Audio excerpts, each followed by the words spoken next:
Salut à tous et bienvenue dans cette nouvelle vidéo.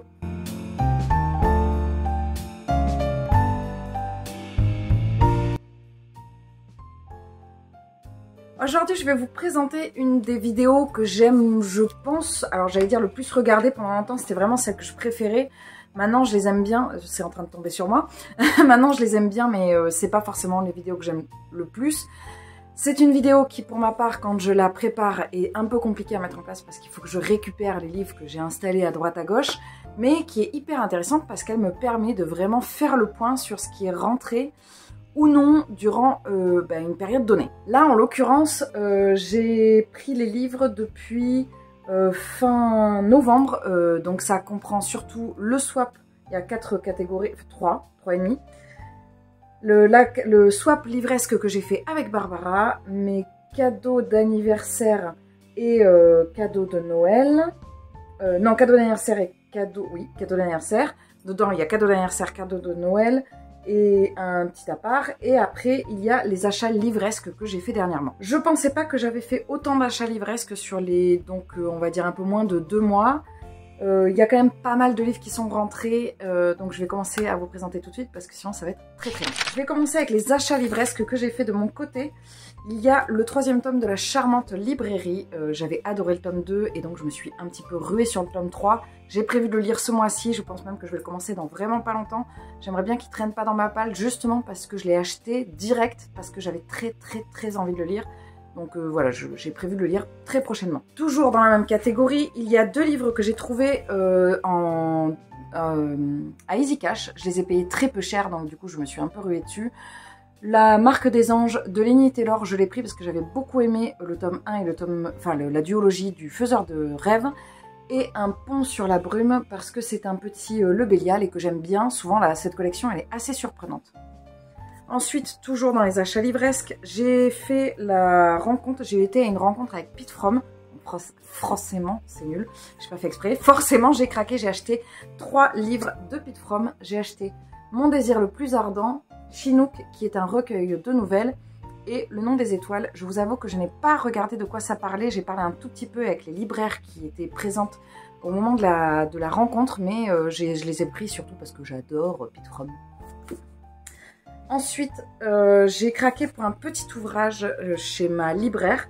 Alors ma libraire, j'ai 2 libraires dans une même librairie qui me tentent très souvent. Elles ont souvent des très bons conseils. Donc là, j'ai craqué pour L'impératrice du sel et de la fortune de Ning Vo. C'est un tout petit ouvrage, donc ça se trouve je le glisserai discretos au mois de février. J'ai lu des super retours sur cette lecture. Et puis j'ai vu une chroniqueuse littéraire qui ne l'a pas particulièrement aimé, donc je sais pas trop, mais bon, je fais confiance à ma libraire. J'ai trouvé, alors celui-ci, petit aparté, j'ai trouvé un livre dans une boîte à livres, Ne tirez pas sur l'oiseau moqueur de Harper Lee. Je l'ai pris parce que c'était la chronique de Camille des Hidden Limbs qui m'avait vachement tentée. Je sais plus de quoi ça parle, petite ville d'Alabama. Voilà, donc je sais juste que c'est un classique et que j'avais super envie de le lire. Et enfin, pour terminer avec cette catégorie, un livre qui n'est pas des moindres, c'est mon cadeau de moi à moi pour Noël, parce que j'avais trop peur de ne pas avoir de livre. Parce que vous-même, vous savez, quand on est des férus de lecture, eh bien très souvent les gens ne nous offrent pas de livres parce qu'ils ont trop peur de se tromper, de faire des doublons. Bon, moi il y a eu des doublons cette année, mais c'est pas grave. Je me suis offert Steam Sailor, l'intégrale de Ellie S. Green. Il est absolument magnifique. Je l'avais commandé il y a un moment. Je trouve que chez Gulfstream, je trouve que le travail éditorial est très beau et que il en valait le coup parce qu'il n'était pas si cher que ça pour une intégrale.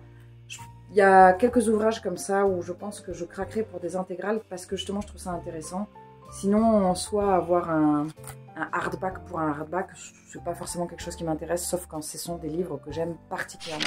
Je vais maintenant passer à la catégorie du swap du calendrier de l'Avent. Alors là, Barbara, si vous m'avez suivi, vous avez déjà vu mon déballage de calendrier de l'Avent. Je vous baisse un peu. Mon déballage de calendrier de l'Avent au fur et à mesure du mois de décembre. Ça a été un swap absolument extraordinaire. Ça a été un swap que j'ai quitté avec émotion. Parce que c'était des échanges, c'était des colis préparés avec soin. Il y avait beaucoup de livres de ma wishlist. Donc il y en a 2 qui ont été dans une que j'avais eu à mon anniversaire, que je vous présenterai un petit peu à part, je vous les présenterai pas là. Dans ma wishlist, il y avait Watership Down de Richard Adams, qui est un livre chez Monsieur Toussaint Louverture, qui est absolument magnifique, et qui est l'histoire de lapin. Moi, j'avais été tentée par celui-ci, je me demande même si c'est pas Camille des Hidden Mimes, encore une fois, ou peut-être Barbara qui m'avait tentée, non, je crois que c'est Camille.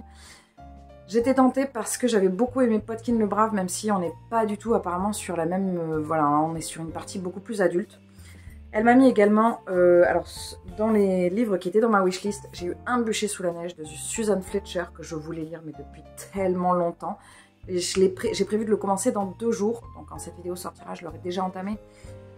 D'ailleurs, petit aparté, si vous êtes intéressé pour savoir les dates de mes lectures communes, je ne les fais apparaître que sur les chroniques de mon Patreon. Mon Patreon est payant, mais attention, vous pouvez vous y inscrire gratuitement. Vous pouvez aussi avoir accès aux dates des lectures communes au début du mois à chaque fois. Je le mettrai visible pour les personnes qui adhèrent gratuitement. Donc voilà, vous pouvez très bien vous inscrire, ça ne vous coûtera rien. Si vous ne voulez avoir que les dates des lectures communes, il n'y a pas de souci évidemment. Un bûcher sous la neige de Susan Fletcher. Toujours dans ma wishlist, j'ai eu Intrigue à l'anglaise d'Adrien Guts, qui est un cosy mystery français, mais qui se passe en Angleterre. C'est rigolo. Donc celui-ci, ça faisait vraiment très longtemps que je l'avais dans ma wishlist. Elle m'a mis également les 2 tomes du Prieuré de l'Oranger de Samantha Shannon. Alors là, je les présente plus parce que j'ai eu tellement de retours incroyables sur cette lecture que voilà, je pense que quasiment tous les livres que j'ai eu sur ce swap, ils vont y passer très vite parce que c'était des livres qui me tentaient depuis très très longtemps. Toujours dans ma wishlist et en plus en lien avec mes lectures de 2023, j'ai eu Outre Sable d'Hugo Way.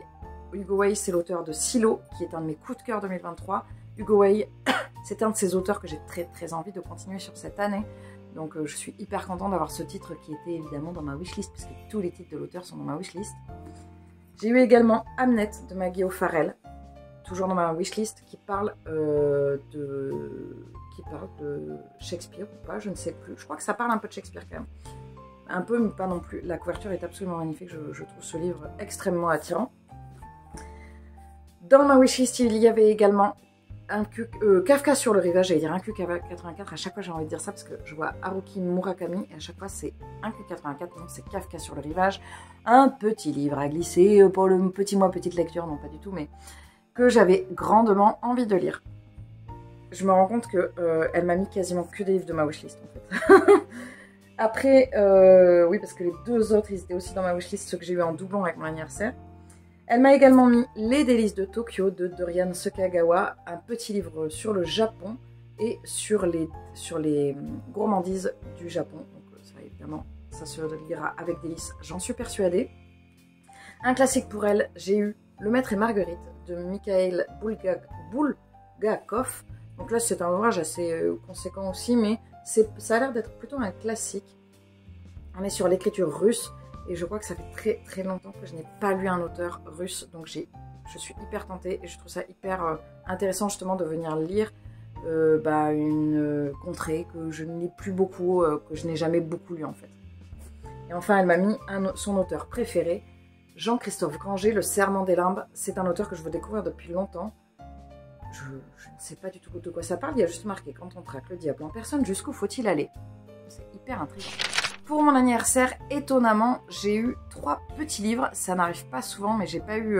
voilà, c'est cette année, on a fait soft. J'ai eu Tant que le café est encore chaud de Toshikazu Kawaguchi, que j'ai eu également dans mon calendrier de l'Avent. Donc le 2e exemplaire, il est parti chez une copine du Patreon qui ne l'avait pas lu. J'ai eu également à mon anniversaire Le Clan des Autorites de Liane Hearn, le tome 1, Le silence du rossignol. Alors je le commence pas tout de suite celui-ci, parce que je viens de finir les chroniques de l'érable et du cerisier et j'aimerais bien que ça ne se mélange pas dans ma tête, même si on n'est pas sur la même époque. Mais bon, voilà, j'ai pas tellement l'habitude de lire sur le Japon, donc du coup j'ai peur que ça se mélange un peu. Je l'ai eu également en double parce que je l'ai eu dans le calendrier de l'Avent et le 2e exemplaire ira à une autre copine du Patreon. J'ai eu Le Fantôme du Vicaire d'Éric Foissier qui est un 2e tome, le 2e tome du Bureau des Affaires Occultes. J'avais dit que je continuerai pas forcément cette saga, mais je vais la continuer, parce que l'occasion s'y prête, donc c'est chouette. Et voilà, et je le lirai en 2024, je pense, j'allais dire 2023, mais ce n'est pas possible. Enfin, j'ai eu petit cadeau qui n'était pas d'anniversaire, mais qui était un petit cadeau comme ça à une période où j'étais dans un mood pas terrible de la part de Claire. J'ai eu Aurora Squad de Jay Christophe et Amy Kaufman, que je ne vous présente plus puisque je l'ai présenté en update lecture, je l'ai présenté dans mes coups de cœur. Claire, merci encore pour ce cadeau. De toute façon, je remercie Claire, mais je remercie également infiniment Barbara et toutes les personnes qui m'ont offert des cadeaux que je vais vous présenter par la suite. Je ne vais pas forcément les nommer puisqu'il y a plein de personnes de mon entourage. Je remercie toutes les personnes évidemment qui m'ont offert des livres parce que c'est trop chouette. De la part de Benoît, du compte Benoît, je me livre, dans le cadre d'un swap de livres, de cadeaux livresques, j'ai eu Station 11 de Emily St. John Mandel qui parle d'une fin du monde avec des musiciens. Donc je ne sais pas où est-ce qu'il a été pêché ce livre, mais alors il est parfaitement adapté à mon profil, je trouve. Donc bravo Benoît. J'ai eu comme cadeau de Noël, Noël à la charmante librairie de Jenny Colgan, qui est donc le tome 4 de la librairie. Ça veut dire que j'ai la trilogie complète. Bah non, c'est pas une trilogie puisqu'il y a 4 tomes. La quadrilogie, les 4 tomes, le quatuor, le quartet de Jenny Colgan complet. J'aimerais bien la terminer en 2024 pour pouvoir attaquer une nouvelle saga de cette autrice. Et parce que justement, j'ai tous les tomes. Donc, c'est parfait. J'ai eu de la part de Barbara, j'avais un colis en plus de l'énorme swap livresque qu'elle m'avait fait.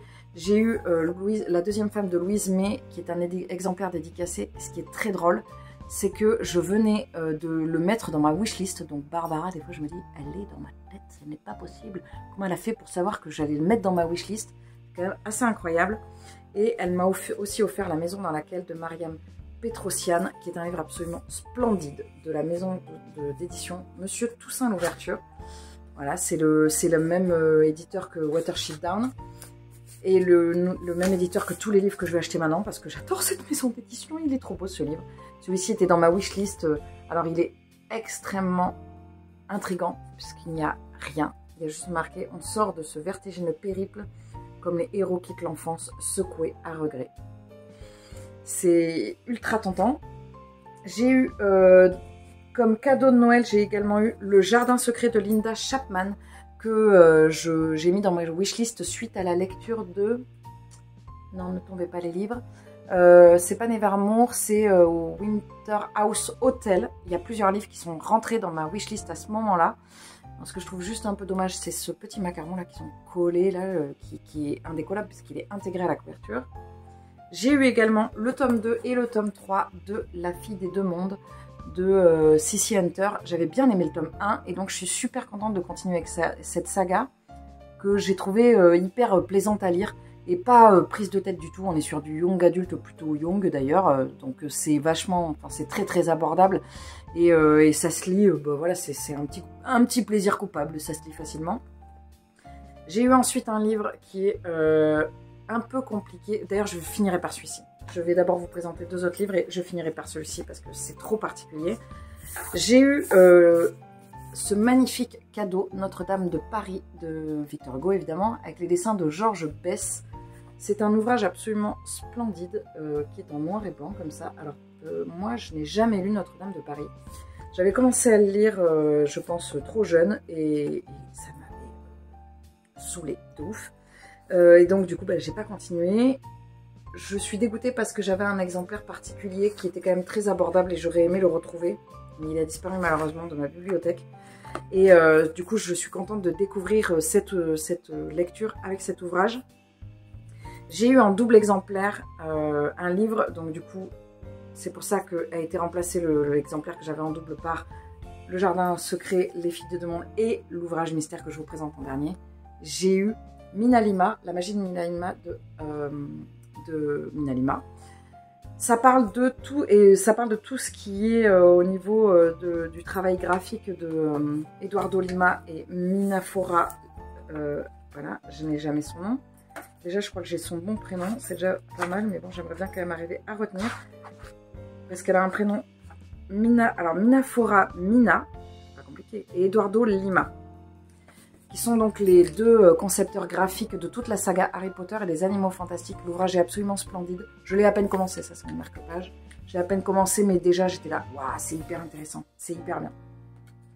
Et enfin, le dernier ouvrage que je vais vous présenter dans ce book haul, c'est un ouvrage un peu particulier. Si vous me suivez depuis un moment, vous devez vous douter, je vais essayer de ne pas pleurer. Quand je parle de cet auteur, c'est toujours extrêmement compliqué.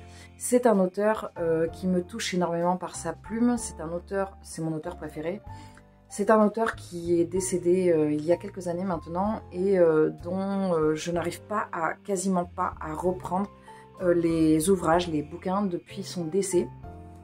Et donc du coup, pour passer un petit peu le cap de cet auteur, il y a une biographie qui vient de sortir. Donc j'ai commandé et j'ai eu la biographie de Terry Pratchett. Une vie avec notes de bas de page de Rob Wilkins. C'est un ouvrage qui a été publié aux éditions La Talente. Moi, j'ai commencé à lire la première lettre que Terry Pratchett a écrit à son ami. J'ai dû m'arrêter parce que je pense que sinon j'allais me mettre à pleurer. C'est vraiment très très compliqué mon rapport à cet auteur.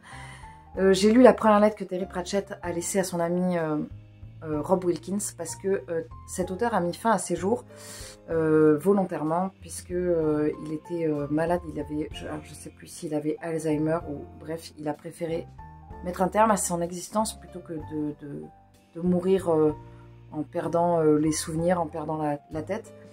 Et c'est un auteur qui était extraordinaire. Et donc, je me dis, je peux peut-être passer un cap. 2024, je peux arriver à passer un cap avec cette biographie.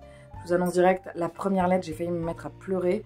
Donc, je sais pas trop comment faire. Alors, ce que je fais, c'est que je le laisse à côté de moi sur mon bureau pour l'apprivoiser petit à petit. Donc, j'ai toujours Terry à côté de moi. Et je suis là, bon, allez, on va y arriver. Toi et moi, on va y arriver. Voilà, c'en est tout pour ce book haul qui est plein de lectures absolument magnifiques en prévision. C'est vraiment que du bonheur. Je suis hyper contente d'avoir eu tous ces ouvrages. 2024, je vais essayer d'être plus raisonnable au niveau des achats livresques, tout simplement parce que j'ai vraiment trop envie de lire. J'ai fait tellement de tri en 2023 dans ma pile à lire que là, je pense qu'il reste que la crème de la crème. Bah écoutez, j'espère que cette vidéo vous aura plu. N'hésitez pas à me mettre en commentaire combien vous avez eu de livres à Noël ou si vous faites partie de cette team qui n'en a pas eu parce que justement vous en avez trop dans votre pile à lire. Si c'est le cas, je suis de tout cœur avec vous. Il ne me reste plus qu'à vous souhaiter une très bonne année 2024 parce que je ne sais pas si je l'ai fait en début de vidéo. Je ne sais plus. En tout cas, une très bonne année, une très bonne journée, une très bonne semaine, un très bon mois. Et je vous dis à très vite dans une prochaine vidéo. Salut!